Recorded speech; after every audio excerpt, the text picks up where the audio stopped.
All right, Rabosai, good morning. Good morning. Let us begin. Begin by thanking all of our sponsors for this morning's share. To thank our TALMUD Torah sponsors for the month of Tammuz. Haba'alim Toba.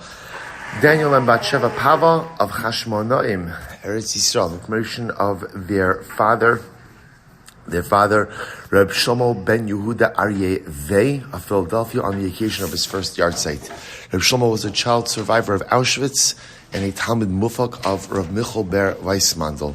He left 90 plus descendants who are yireh Shamaim. May his neshama have an aliya. Truly beautiful. Our week of learning sponsors: Steve Goloskov, in memory of Toba Rabinowitz, Toba bas Yehoshua, Yaacov Zalman, sister of Shevy Friedman, and in memory of Adina Zahavi, Adina Batsheva bas Dov Ber Azriel, sister of Yossi Opendin. Our week of learning sponsors: Jeff Schwartz, commemoration of the first Yahrtzeit of his father, Shmuel ben Shimon HaLevi, and Yehuda and Jennie Goodhart, in commemoration of the Yahrtzeit of Jennie's father, Yeshaya Zalman ben Lazer Zichron Livracha. Our Daf Yomi sponsors for today: Ken and Yocheved Gelula, in memory of Master Sergeant Zechariah Pesach Haber, Hashem Yikom Damo, who fell in Gaza on January 16th, 2024. Again, actually, the Gelulas really submitted a very beautiful piece about Sergeant Zechariah Pesach Haber.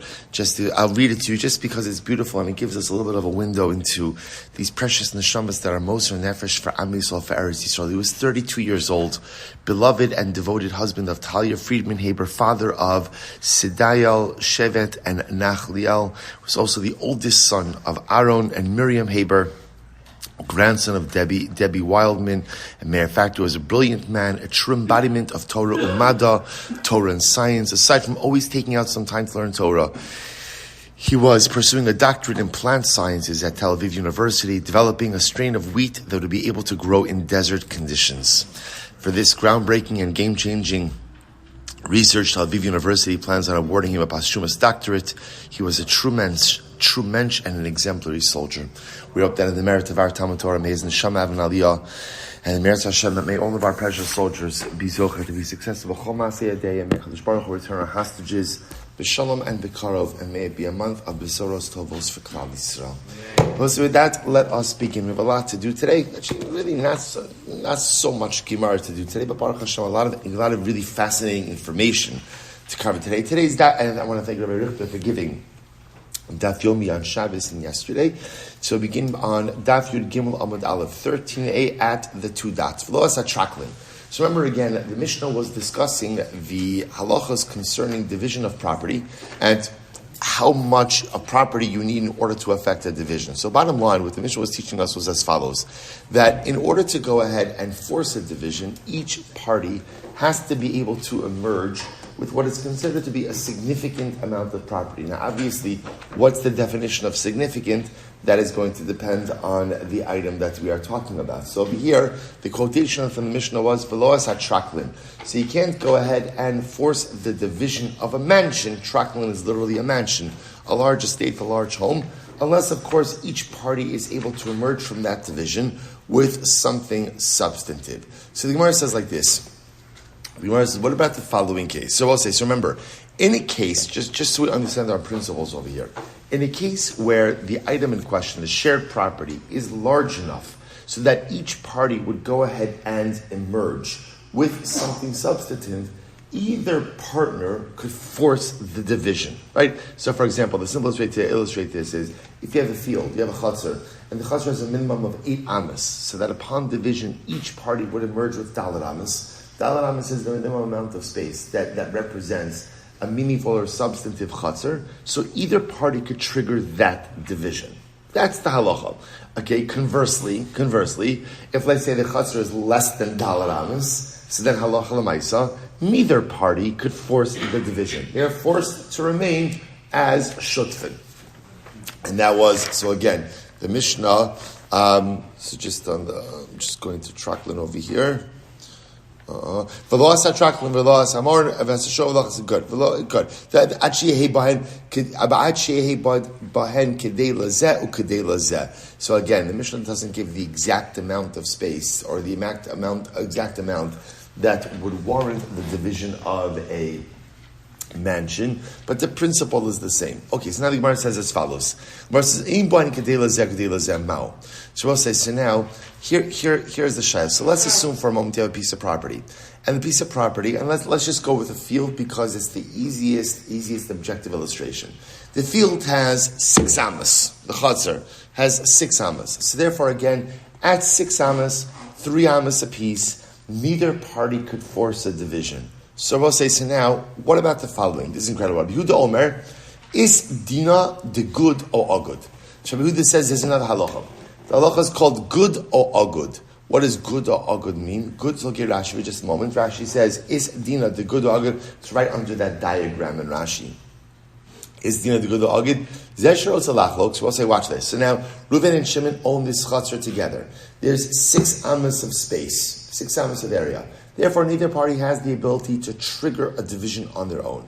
Rabbi Yehuda says, there's a halacha of good or agud. What does this mean? Zesher rotzalachlok, omer lezesher ina rotzalachlok. So let's say Reuven wants to split the property.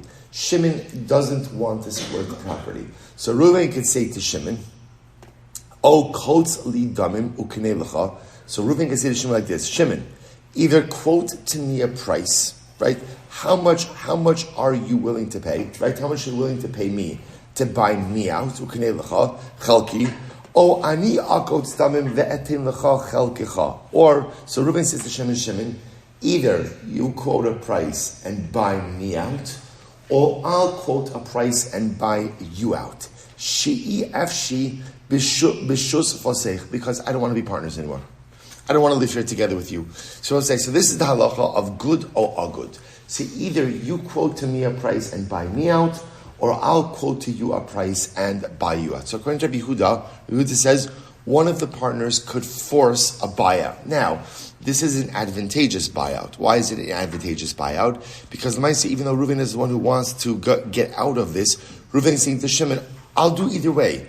You quote to me a price and buy me out, or I'll quote to you a price and buy you out. So in other words, we'll make it fair, but Lamaisa, I don't want to remain in this situation. So Yehuda holds that Alocha Lamaisa, either party could say to the other, buy me out, or I'll buy you out.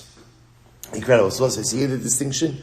In a case of a chutzner where Halacha Lamaisa, each party ends off with what we call a substantive amount. So let's say in the case of a chutzner, it's at least dalara 8 amas. So she's going to walk away with dalara amas. Either party could go ahead and force the division. And the division is clean. You get this side, I get that side, and Shalom al Yisrael. In a case where there's not enough to trigger a division, Rabbi Yehuda says either party could trigger a buyout. Good or agud. Buy me out or I'll buy you out. Okay. Reb Nachman Amar, no. Reb Nachman Amar lei. So Reb Nachman Amar, less dina the good or agud. Nachman says, no, there's no concept like that. You can't force a buyout. That's the whole chab. Where there's less than 8 amas, so again, there's no ability to force a buyout. Now again, I say, obviously, if the parties are agreeable to it and they agree to buy each other out, that's one thing. But Lamaisa, neither one could force a buyout of the other. Look at Rashi, less dina, shezeh yachol omer lo, lo shelcha ekne, velo sheli emkor, elo shutfin nihye ba. So we'll say, so ultimately, so Reb Nachman says, no. Reb Nachman, so again, we'll say, so let's just play this out. Reuven goes over to Shimon. Reuven says to Shimon, here's the deal. I want to be your partner, right? I want to be your partner. So either you buy me out or I'll buy you out. Rabbi Yehuda says absolutely works, and Shimon has a choice: get bought out or buy out. Rabbi Nachman says no. Shimon can say to Reuven, go fly kite. I'm not interested in buying you out, and I'm right, and I don't need you to buy me out. I'm perfectly content with this situation. So we'll say, so this is our machlokes. Quite fascinating. We'll say, I think also. It's interesting because what Rav Nachman is saying, right? Rav Yehuda almost to understand a little bit that either party could trigger a buyout because in such a small area, it might be uncomfortable. It might be uncomfortable to go ahead and be partners with someone, right? In other words, you're talking. Obviously, let's say if you whatever the parcel is, whether it's the mansion or whether it's the chutzner, if you're dealing with a non-divisible area, that's a pretty small area. So Rabbi Yehuda will say, you know what, it's pretty inconvenient to be sharing such a small space together with someone else. So therefore you should be able to trigger the buyout. Good or all good. Buy me out or I'll buy you out. Rav Nachman says, no, you can't trigger the buyout. What's the pshat? We'll say, Rav Nachman could say, sometimes life is about living with inconvenience. Like, in other words, we like to think that everything should be convenient and everything should be comfortable and everything should be easy. That's what we like to think. Rav Nachman says that's not how life works.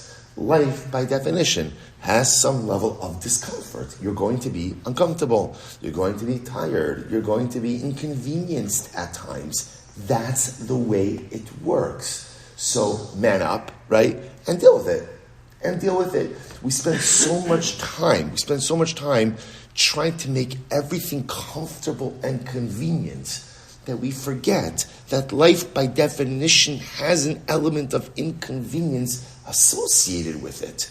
And the whole yesod of life is to power through and to make our peace with the inconveniences. Well, so you know what happens? Do you know what happens if you convince yourself that life has to be convenient and comfortable?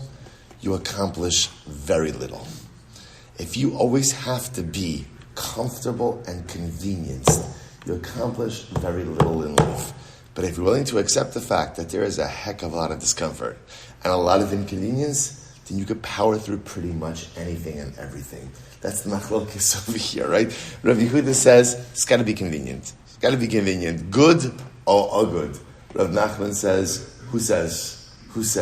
Life is about learning to live with the inconvenience and discomfort. If you can get over that, there's no telling what you can accomplish. Incredible. Let's go back to Amle Rav Nachman. So we'll say, so Rav says to Rav Nachman, Lididach de Amrit, less dina de guda agad. So Rav says to Rav Nachman like this. Rav Nachman, according to you, you hold there is no din of good or agud, right? So we'll say good means again, all right, good means buy me out or I'll buy you out.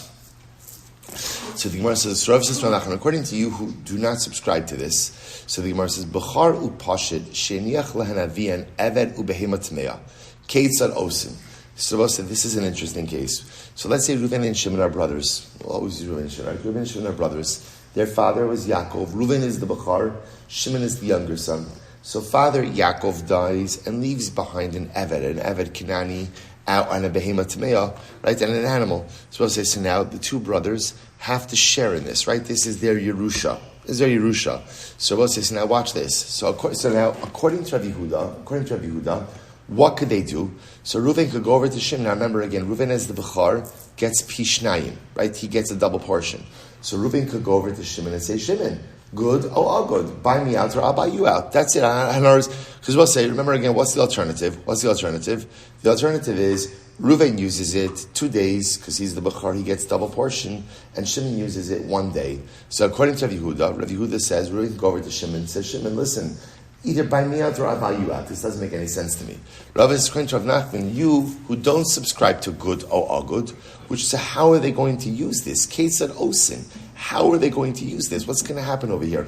Reuven's going to use it for 2 days, and Shimon's going to use it for 1 day. This seems to be the most inconvenient setup possible. Look at Rashi, just a moment ago. Say, Eved or behema tmeya. She efsha lechalkan. See, the idea over here is these are indivisible items, right? In other words, you can't divide the Eved in half. You can't divide the behema tmeya in half. So the only way to use them is literally, again, Reuven is going to use it for 2 days and Shimon is going to use it for 1 day. So the Gemara says, but again, there seems to be just an untenable situation. Amarle, so Nachman will say, Shani Omer, Oved Lezeh Yom Echad, Ulezeh Shni Yomim. So Nachman says, yeah, Reuven's going to use it for 2 days and Shimon's going to use it for 1 day. That's it. In other words, I got it. It's in, or in other words, we'll say, or Reuven's going to use the animal for 2 days, and Shimon's going to use it for 1 day. I got it. It's inconvenient. Life is inconvenient. It's a doable scenario, not the best situation, but what are you supposed to do? So what's it good? So basically, Marizah Kasha, so I'll say, listen to this. Someone who's a chatzi aved chatzi ben chorin. So what is this a case of? So just to illustrate this for just a moment. Right? So let's say, for example, Reuven owns an Eved Kenani. Right? Eved Kenani, a non-Jewish servant. What does he... Actually, no, I'm sorry, let's say it differently. Reuven and Shimon own an Eved Kanani jointly, right? So they own in partnership, they own Eved Kanani. What happens? Reuven decides to emancipate his part of the Eved. So he could do that, right? He owns half of the Eved, he emancipates his part of the Eved. Now what happens to an Eved Kanani upon emancipation? He becomes a full-fledged Jew. So we'll say, so now you have an interesting case of a Chatzi Eved, Chatzi Ben Chorin. So this guy now is literally, again, half slave, half free man. That's his case. Chatzi Eved, Chatzi Ben Chorin. So Misha Chatzi Eved, Chatzi Ben Chorin, Ovedes Rabbo Yom Echad, Ves Asmo Yom Echad, Divrei Beisila. So Beisila will say, what does a Chatzi Eved, Chatzi Ben Chorin do? How does he live his life? Well, one day he'll work for his master, and one day he'll work for himself. Right? In other words, right? Because again, one day he's half slave, he's half free man. So one day work for his master, one day work for himself. Beis Shammai says, "Takantam es Rabbo es asmo lo takantam." So Beis Shammai says, "Here's the problem. Here's the problem. That is a great remedy for the master, not a great remedy for the emancipated part of his persona." In other words, so got it. The master will get right every other day of servitude of work. But what have you done for the emancipated part of the Eved? Why? Listen to this. So the Gemara says, Lisa Shivcha Ini Yachol, he can't marry a Shivcha. Now we'll say, why can't he marry a Shivcha? Why can't he marry a non-Jewish maidservant? Why? Because he's half Jewish. He's half Jewish. This says, Baschorin Ini Yachol. He also can't marry a regular Jewish woman. Why not? Because remember again, he's a Chatzi Eved. So we'll say, so this guy literally, again, as they say, nishtahim nishtaher, right? He's literally, he's no one.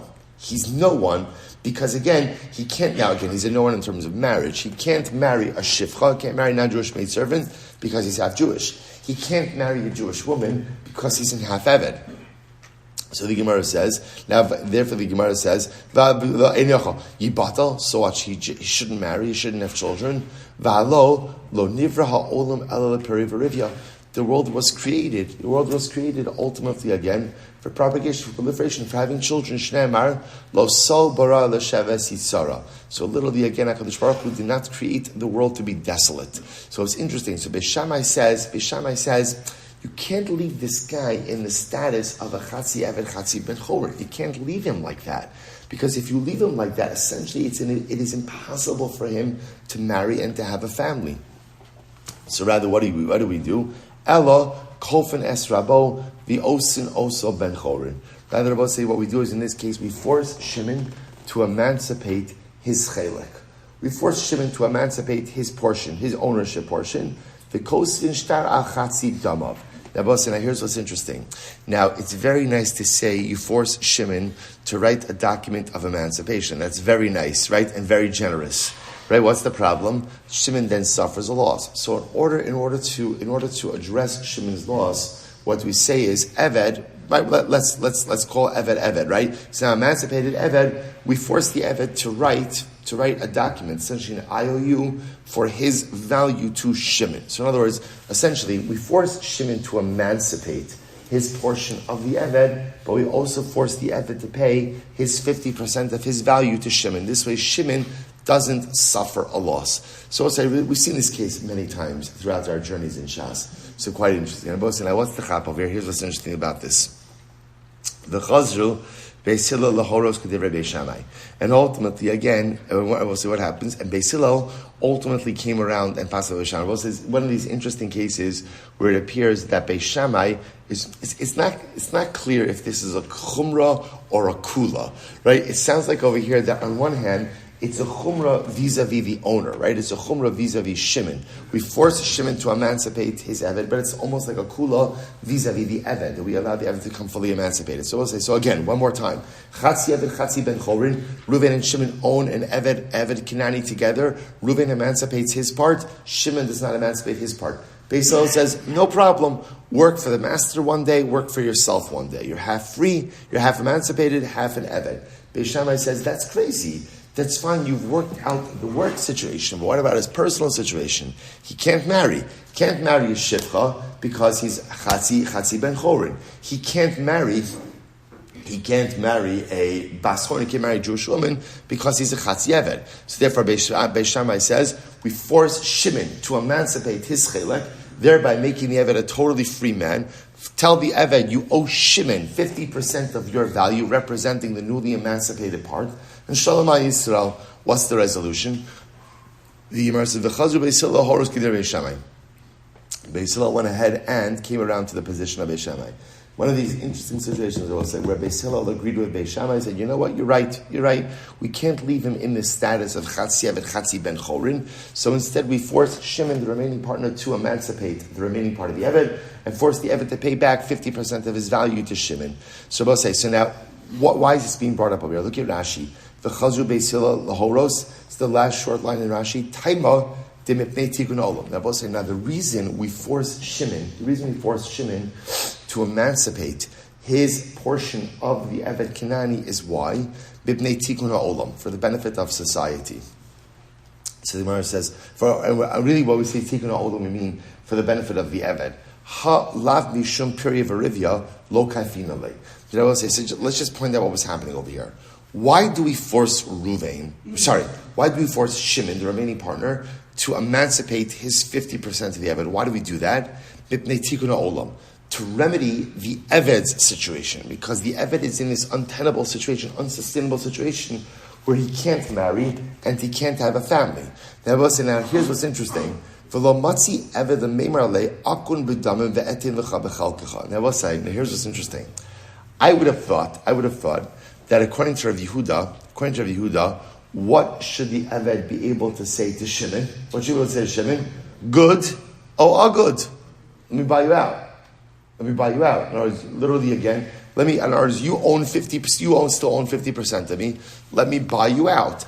The fact that that's not brought up over here as an option, right? But rather, the only reason we force Shimon, the remaining partner, to emancipate his remaining chilek of the Eved is what we call Bipnei Tikun HaOlam, for the benefit of society, because we can't allow the Eved to remain in this state of limbo. So you see from here that we do not hold of good or agud. We don't hold the position of Yehuda.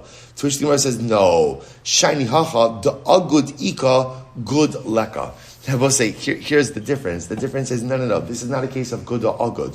Why isn't it a case of good or agud? Because at the end of the day, this only goes one way. The Eved could offer to buy out, right, Shimon's remaining portion. What can't Shimon do? Shimon can't buy out Ruvain's portion. In other words, the whole chap of good or agud, right? Rabbi Yehuda's whole chap is the parties can say to each other, it goes both ways. Either you buy me out, or I'll buy you out. In the Chatzi Eved case, there's it only goes one direction. The Eved, right, or the Chatzi Eved could say to the remaining master, I'll buy you out. Let me buy my remaining sad of Avdus from you and become fully emancipated. The master can't offer the Eved to what? Let me buy out your free portion and make you an Eved Kenani. That doesn't work, right? Because again, remember again, a Jew can't become an Eved Kenani. So therefore, again, all the Gemara says is this is not a case of good or agud. This is not a case of I'll buy you out or you buy me out. Okay, so fine. We're still back to our regular machlokes. But I'll just point out, it's interesting. I've always thought that this case of Chatzi Evet Chatzi Ben Choron is always so fascinating, right? Of this individual who is a half a slave and half a free man. I don't know. I've always seen myself in this Chatzi Evet Chatzi Ben Choron case, right? What I will say, I think it resonates a lot with many of us, which is on one hand, I am free to accomplish so many different things. On the other hand, I'm an Eved to so many taivas, to so many desires, to so many averas, to so many different things. I will say, and what happens when you are a Chatzi Eved Chatzi Ben Choron? What happens when you're in that state? So the Gemara says, literally, you can't marry and you can't have a family. What does that represent? It represents that like you're stuck. You're stuck. I think so many of us experience this, that because there are certain parts of my life that remain unresolved, because there are certain things in my life that I'm an Eved to, and I know what they are. I know exactly what they are. I know what the challenges are. I know the areas in which I'm stuck, even though I have this other side of me that is this Ben Chorin. And the Ben Chorin side is doing so many great things and accomplishing so many wonderful things. because I am not resolving my avdus side of me, I'm stuck. So to speak, I can't marry. So to speak, I can't reproduce. So to speak, like I can't. So the every day, the Ben Chorin side is accomplishing so many nice things, but the Avdus side is keeping me in place and it's preventing me from moving forward. And that's why the only resolution, there's only one resolution to Chatzi Eved Chatzi Ben Chorin. What's the only? And even Beis Hillel comes along. What's the only resolution? Only resolution is, you have to get rid of your avdus.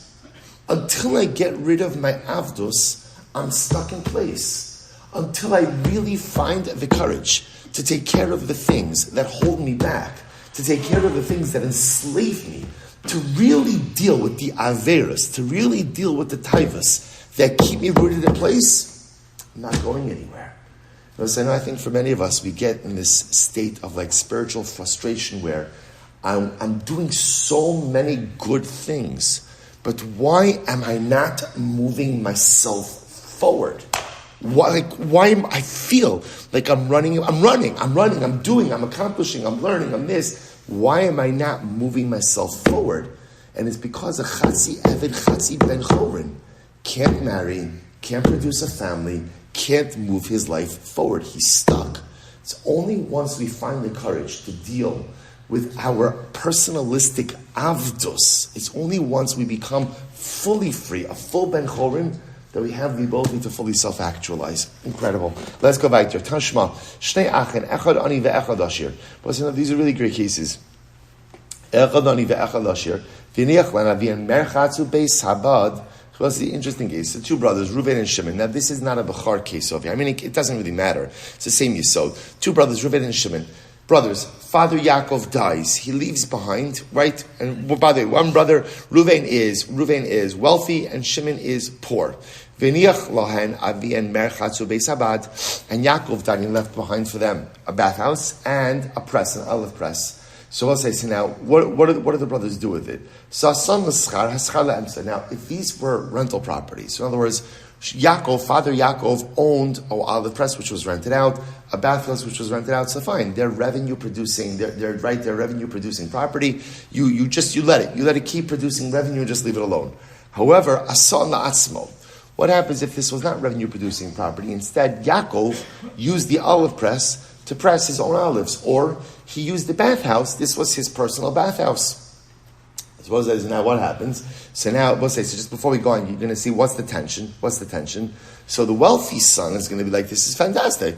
I'll use the press to press my olives. I'll use the bathhouse, again, for myself, for my staff. Now, meanwhile, the poor son has no use for this, right? The poor son doesn't have olives to press, or not enough olives to make worth it the use of a press, or again, and doesn't really have any use for his own personal bathhouse. So now watch this. So the Gemara says, Aryeh Ashir Omer La'ani. So the Ashir, right, the rich son, Reuven, could say to the poor son, to Shimon, Amud Beis, Kach lecha avadim v'yirchatzu b'merchas, Kach lecha zeisim ubava asi b'beis habad. So again, Reuven could say to Shimon, okay, Shimon, this is great. We have our own. Now father died. He left us this bathhouse. He left us this press. So bring your olives, use the press. Bring your avadim, bring your servants, bring your staff, and they could all use the bathhouse. So the Gemara says, so look at Rashi, Kach lecha avadim, she'ischamamu oso urachatz bo, v'lo matzi ani l'meimar lei k'nei chalki. Now what's the chap over here? So the Brisa indicates that halacha l'maisa, if the rich son wants to hold on to the property, then halacha l'maisa, he could hold on to the property, and he could tell the poor son, he could tell his poor brother, listen, you know what? Get your act together. Go ahead. Get olives, get servants, and you too could use the press, and you too could use the bathhouse. So we'll say, but what's the chap? What doesn't happen over here? See, what doesn't happen over here is that the poor brother doesn't say to the older brother, buy me out. So again, the Gemara is bringing this as a kasha against Rabbi Yehuda. Rabbi Yehuda wanted to say that there's this concept of good or agud, right? Buy me out or I'll buy you out. So clearly, again, from this price, this would seem to be like a great case to employ that concept. One brother needs the press and the bathhouse, the other brother does not. So why can't the brother that doesn't go ahead and trigger a buyout? So the fact that that is not brought up as an option indicates to us that we reject the position of Rabbi Yehuda. To which the Gemara says, no. We'll say it's a pretty obvious answer over here. Why doesn't it work? Hasamnami good ika, a good leka. That will say, remember again, the concept of good or agud works. Why? Because of mutuality. Because again, the brothers say either you buy me out, or in other words, they will say what makes good, according to Rabbi Yehuda, what makes good or agud a fair scenario is it's even-handed. In other words, that either you set a price and buy me out, or I'll set a price and buy you out. So the idea over here is that neither party is at a disadvantage. In this case over here, there's a rich brother and a poor brother. So whereas the rich brother has the ability to buy out the poor brother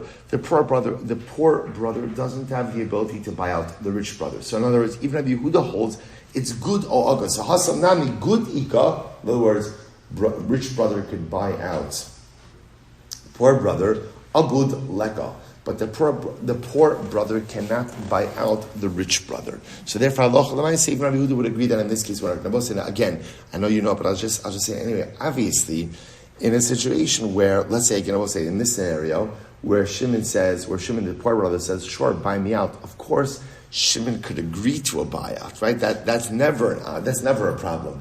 The whole chap of Rabbi Yehuda is the ability to trigger a buyout, even if one of the parties doesn't want it. So what the Gemara is just simply suggesting is that concept of good or agud, of the ability to force a buyout, only works obviously if both parties have the capability of a buyout. Beautiful.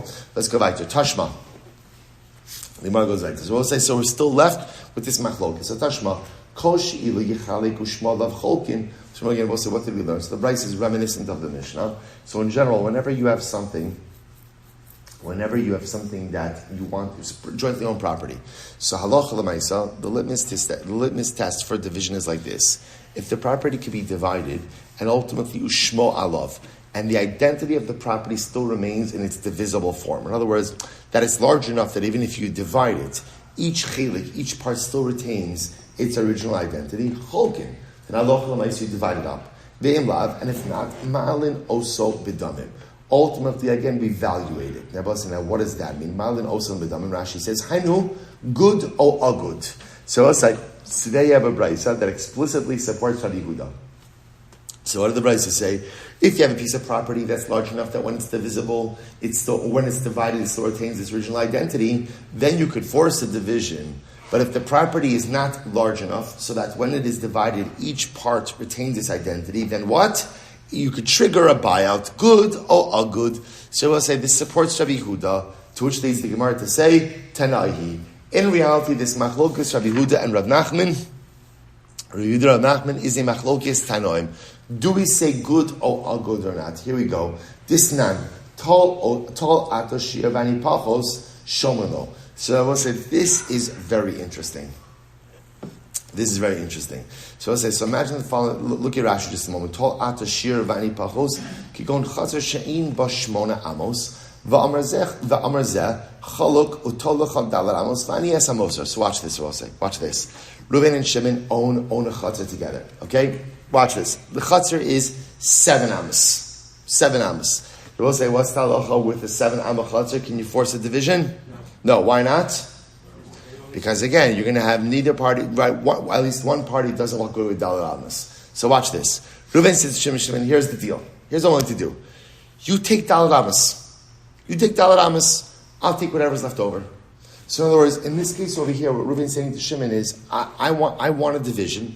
I'm willing to give you something that is considered to be a substantive parcel. So you will get Dalar Amos, and I'll take the leftover. So the Gemara says, "Desanya tol atashir vani pachos shomelo." So we'll say, the Tanakama says, the Abanan say, okay. In other words, we'll say, why not? As far as Shimon is concerned, Shimon is getting a substantive parcel. If Reuben is willing to take the loss, and if Reuben is willing to take the loss, but they'll say that halachically that should be a proper type of division. Reb Shlomo says, no, ein shomelo. We do not listen to him. So we'll say, so now, which is actually quite interesting, right? That in other words, that we know, even though Reuben is saying to Shimon, you take the Dalet Amis. We do not listen to Reuven under those circumstances. So the Gemara says, okay, hey Chidami, what exactly is the case over here? Ile Makiditani. So we'll say, if it's just as it was stated over here, that literally Reuven is saying to Shimon, you take Dalet Amis, I'll take whatever is left over. So my time of Shalom, then I don't understand why not. What's the problem over here? Why wouldn't we accept this division? So we'll say, now watch this. My time of Shalom, Ella. You're right. There's something missing over here. Here's the half to here we go. So right, if Reuven says to Shimon, you remember again, we'll say Chatzar is 7 amas. So Reuven says to Shimon, you take 4 amas and I'll take the rest. So we listen to him. The good good ain't shomer law. Oh, okay, we'll say. So there's 2 cases contained in this brisa.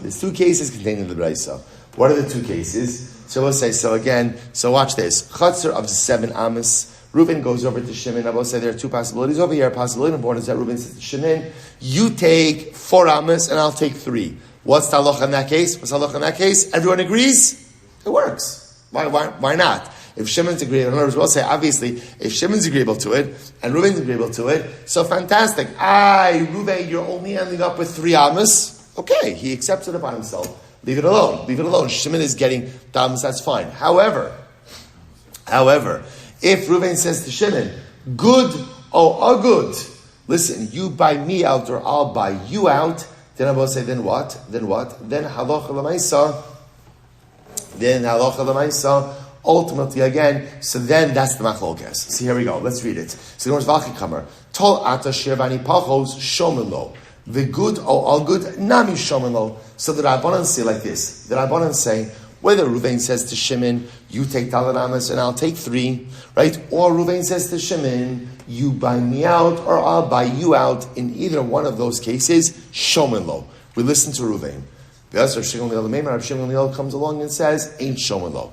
Shimon HaLevi says, I'll agree in case 1, disagree in case 2. I'll agree in case 1 that if Reuven says to Shimon, you take Dalet Amas, I'll take 3. Fine. But in good, good, I disagree. So we'll say, what do you see from here? That the machlok is good, good, but you buy me out or I'll buy you out, is a machlok is Tanaim. The Rabbanan say good good works like Rav Yehuda, and Reb Shimon HaLevi says good good does not work like Rav Nachman. Incredible. Tish Gemara says, no, that's not it. The Olam Kidiktani will say, actually, this brisa that we're quoting over here has nothing to do with good good. So I'll say, what's the case of the brisa? The case of the brisa is as it's stated. It's a field, it's a chatzar of 7 amas. Reuven saying to Shimon, you take 4 and I'll take 3. So I'll say, if that's the case, at the end of the day, why Reb Shimon will object to that? So again, if you have a chatzar of 7 amas, and Reuven says to Shimon, you take 4 and I'll take 3. Why? And Shimon is agreeable to that. Why would Reb Shimon HaLevi have a problem with that? Why would he say it doesn't work? To which the Gemara says, Mishum Amar Lei, ibid dummy, Leslie dummy. Because they'll say, what's the problem over here? It could very well be that we're talking about a case of where Shimon doesn't have money. So therefore Shimon says like this. If you're talking about a sale, then ultimately, again, I don't have the money to buy you out. L'meita l'chavim matana, and if you're willing to give it to me as a gift, lo nechali, I don't want a gift. D'chsiv v'sonei matanos yichya. Again, as the pasuk says in Mishlei, he who despises gifts will live a long life. So I'll say, so the idea over here, so therefore the Gemara suggests something very interesting. The Gemara suggests over here, this is a different kind of case. In this case over here, again, it's a 7 amma chatzar. Reuven makes Shimon an offer. You take 4, I'll take 3. So Gemara says, there's 2 possibilities that are happening over here. Either it's a sale or a gift. So we could be talking about a case over here where what? Where Shimon doesn't have the money to go ahead and buy out Reuven. If that's the case, Shimon says, number 1, I don't have the money. Right? Number 1, I don't have the money. Are you willing to give it to me as a gift? I don't want a gift. Why? I will say, because he who despises gifts lives a long life. I will say, now, first of all, what does that mean? And therefore, there's nothing to do with good or good. Let's say, by the way, what does this mean? Everybody likes getting gifts. It means you can never get a gift. So let's say, so all Chazal, all Shalom Melech was sensitizing us to recognize Gifts, not always. There are definitely altruistic and selfless gifts. There really are.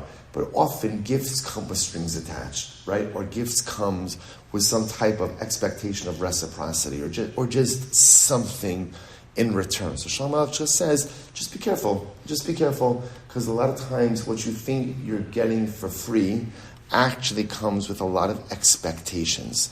And once there are expectations and once there's some feeling for a need for reciprocity, so suddenly again, your life is not exactly the same. Whereas sometimes if those gifts, as tempting as they are, that comes with strings attached, if you find the courage to say, no thank you, sometimes again your life becomes qualitatively so much better. Okay, in any event, Sefer will say the bottom line is, we thought the Bryce was talking about good, all good, but in fact it's not talking about that at all. I'm going to lay by the Rabbi Yosef. How's Rabbi Yehuda Shmuel?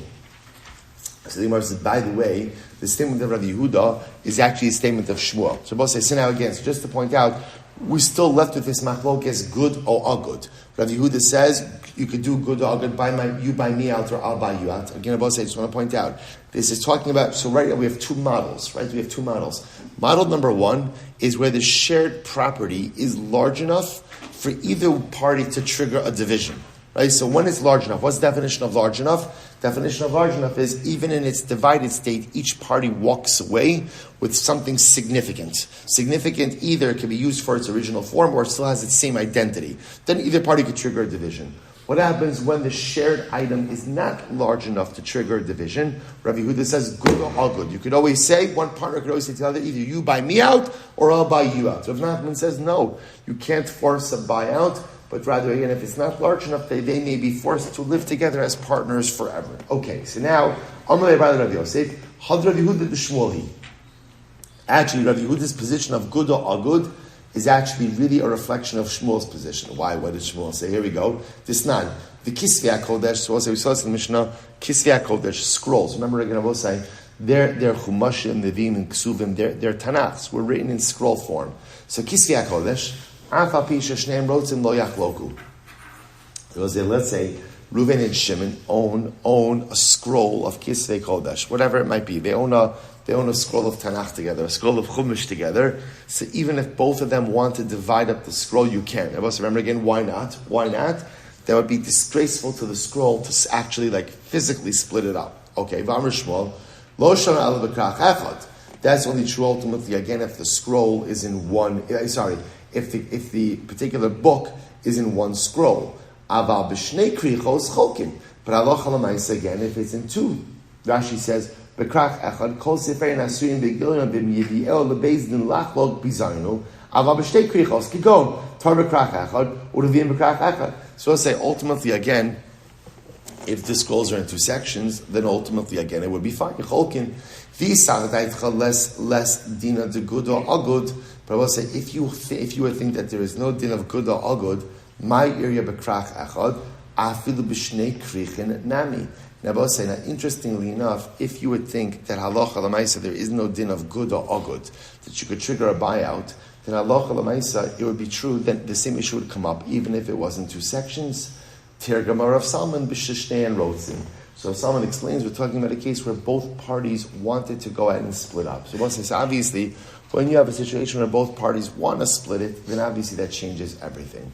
Amar Rabbi says, Hilchasa is dina de good or agud. So we'll say, so resolution, Amemar says, there is a halacha of good or agud. Amar Rav Ashi Amemar, Had Rav Nachman Amarle, Mai. It says, Had Rav Nachman Mai.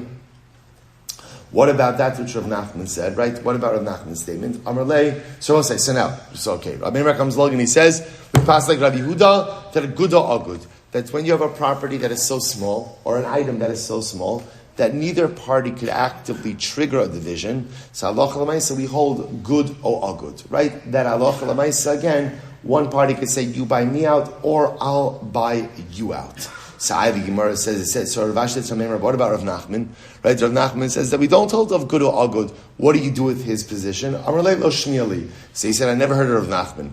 He never heard of Rav Nachman. So the Gemara says, Kilomar lo svirali. Not that literally I didn't hear of him, but rather again, I don't hold of his position. So Amemar comes on record and says that Allah Chalamayis Paskin good or good. Now again, we'll see the Rambam in just a moment. Let's first finish the sugya. V'lo, is that true that ultimately again Amemar didn't hold the position of Nachman? What about the following? V'harav bar Chinena, Rav Dini bar Chinena, Shavak Luavua Tarte Amsa. We'll say, watch this.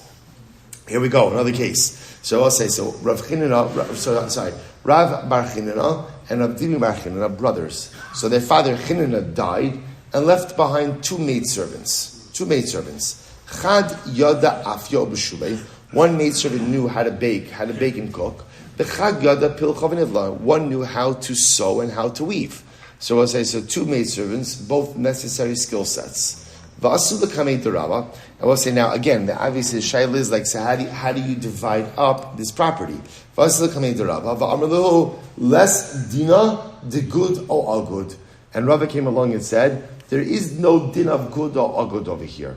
Okay, so we'll say, so this seems to be a pretty strong refutation of Amemar's, right? Amemar just said that Allah is like Rabbi Yehuda, good or agud. Rava is coming along and saying there is no din of good or agud.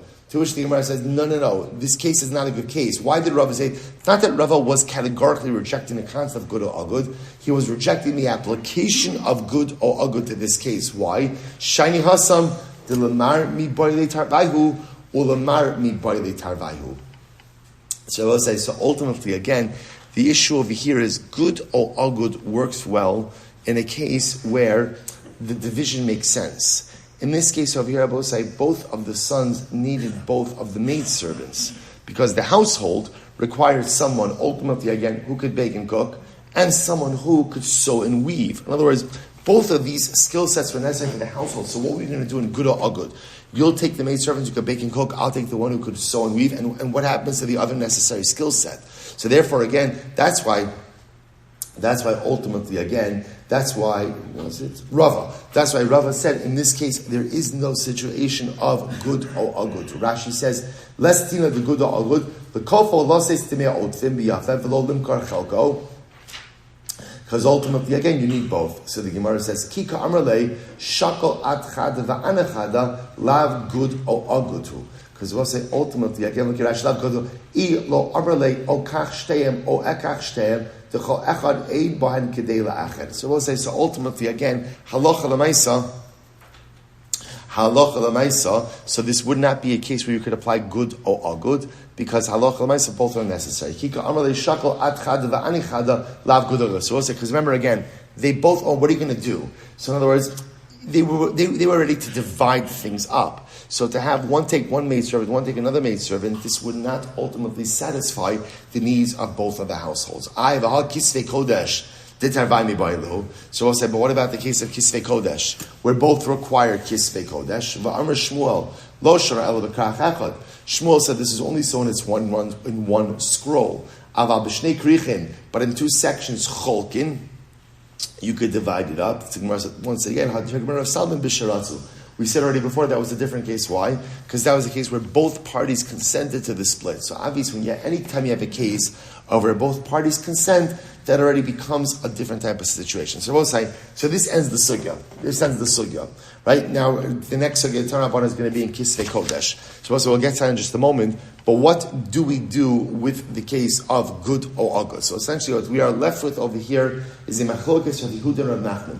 So you have a piece of property that Allah says too small for either party to actively trigger a split. Right? So let's just keep, the chazer is the easiest illustration.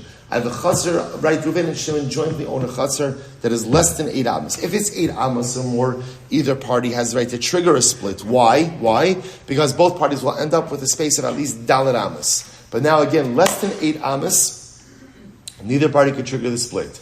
Can either party trigger a buyout? Rabbi Yehuda says yes. Good or Reuven says to Shimon, either you buy me out or I'll buy you out. Rav Nachman says no. You can't force a buyout, but they live together. So Rabbi say, how do we pass him? The Rabbi passes in Hilchos Shchenim, Parak Aleph Halacha Beis, Echad Min HaShutvin, Shamar L'Chavira B'Makom She'ein Bo Din Chaluka. Reuven and Shimon own something together jointly, and the item they own jointly is not large enough to trigger a division. Or B'Davar Shi Efshar Shi Yachluku Kagon Shifchar Kli. Or Rabbi say, for that matter again, they jointly own something that can't be split, like a servant, or a utensil.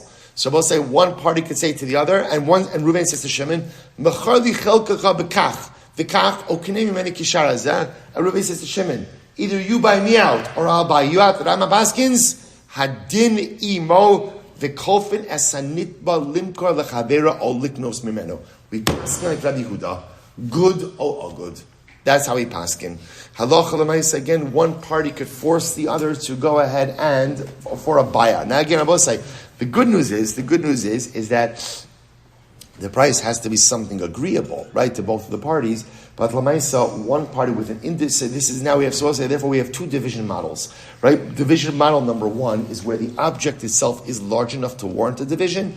Either party could force a division when the object itself is either indivisible, like a shivcha or like a kli, or the property itself is too small to trigger a division. One party has the right to go ahead and order a buyout to the other party. Either you buy me out, or I'll buy you out. Now again, halacha l'maisa, he says, avalim eina tovea, rotza liknos, olo yimtza v'mayikner, obviously again, that halacha l'maisa, this only works obviously if both parties have the means to go ahead and buy out. If there's not the means, then obviously everything changes. Then the case of the Rambam itself is even a little bit more complicated. But just for our purposes for today, we pass like Rabbi Yehuda, that ultimately, again, good or a good, one party could force a buyout from the other party. Incredible. Let's say, let's speak in the next Gemara. So I'll say, so now we're going to talk a little bit about scrolls and how they're arranged. Meir says, you could put all of Tanakh in one scroll. Chumash, Nevi'im, and Ksuvim all in one scroll together. Rabbi Yehuda Omer, Torah b'fnei atzmo, Nevi'im b'fnei atzmo, Ksuvim b'fnei atzmo. Meir says, no, you can't do that. Rather, again, you put each one, Torah gets its own scroll, Navi gets its own scroll, Ksuvi gets its own scroll. The Chacham say, Kol echad ve'echad b'fnei atzmo. The Chacham say, well, say something very interesting. The Chacham take it a step further. The Chacham say that even in Nevi'im, right, every Navi should get its own scroll. Right, there should be a Yehoshua scroll, a Shoftim scroll, a Shmuel scroll, right, so on and so forth. Rabbi Yehuda says, "Ma'aseh b'baitos ben Zunin, shelo shmona neviim medubakim ke'achad, apira b'laza ben Azariah." So let's say there was baitos ben Zunin. This guy baitos ben Zunin had a scroll, a Navi scroll, and he had 8 neviim included in one scroll, based on the position of b'laza ben Azariah. Others saying, no, Baitus didn't have multiple Navim in one scroll. Rather, again, he had one Navi per scroll. Amar Rabbi says, Rabbi says, once it happened, that they brought all of Tanakh in one scroll, in front of the Rabbanim, and ultimately, again, they said it was fine. Okay, bein chumash to chumash. So we'll say, so first of all, first order of business of your machlokes as to how you create your scrolls. Can you put all of Tanakh in one scroll? Or halacha l'maisa again, do you need Torah in one scroll, Nevi'im in one scroll, and the Ksubim in one scroll? Or maybe even you need Nevi'im. Maybe Nevi'im, each Navi should be in its own scroll. Okay, bein chumash to chumash al Torah abar shitim. I will say, and this is very interesting, if you have a scroll, a Torah scroll with all the different parashas of chumash, there needs to be at least 4 blank lines between each chumash, right? So from the conclusion of Bereshis to the beginning of Shmos, at least 4 blank lines. V'chein, bein kol navi v'navi. So you should have 4 blank lines in between each navi. U'benavi shal shnei masar gimel shitin. We'll say in Treyasar, the 12 smaller naviim, ultimately again you should have at least 3 lines of empty space. U'mesayim milamata u'maschel milamala. However, if Rabbi say you end any particular section, whether it's a chumash or whether it's a navi at the end of one column, you begin at the top of the very next column and don't need any empty space. So we'll stop over here for today. We'll pick up at Meretz Hashem with this sugya tomorrow, more about how they structure their scrolls. Afterwards, I will say, Shkoyach.